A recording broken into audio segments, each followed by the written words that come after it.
এবং সাবেক অবৈধ মন্ত্রী ডক্টর দীপু মনি, তাকে তদন্তকারী কর্মকর্তা শাহবাগ থানায় একটি হত্যা মামলায় আজকে বিজ্ঞ আদালতে উপস্থাপন করে। এতে বৈষম্য ছাত্র আন্দোলনের সময় মনির হোসেন পলাশ নামে একজন আন্দোলনকারী পলাশী মোড়ে তাকে গুলিতে হত্যা করা হয়।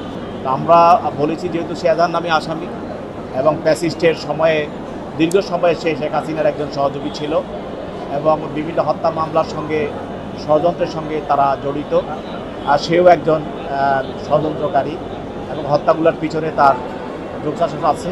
সেই জন্য তদন্তকারী কর্মকর্তা তাকে জিজ্ঞাসা করা প্রয়োজন, যার জন্য 10 দিনের আমরা রিমান্ড চেয়েছি। সেই 10 দিনের রিমান্ড প্রার্থনা করার জন্য বিজ্ঞ আদালতে আমরা উপস্থাপন করেছি। বিজ্ঞ আদালত সেখানে 4 দিন রিমান্ড মঞ্জুর করেন। অনেক আগেই আমরা ওনার বিভিন্ন মামলায় আমাদের বিজ্ঞ বিচারক নির্দেশ দিয়েছেন যে তাকে আমাদের যে জেল কোড আছে সেই জেল কোড অনুসারে তাকে চিকিৎসা করা হোক।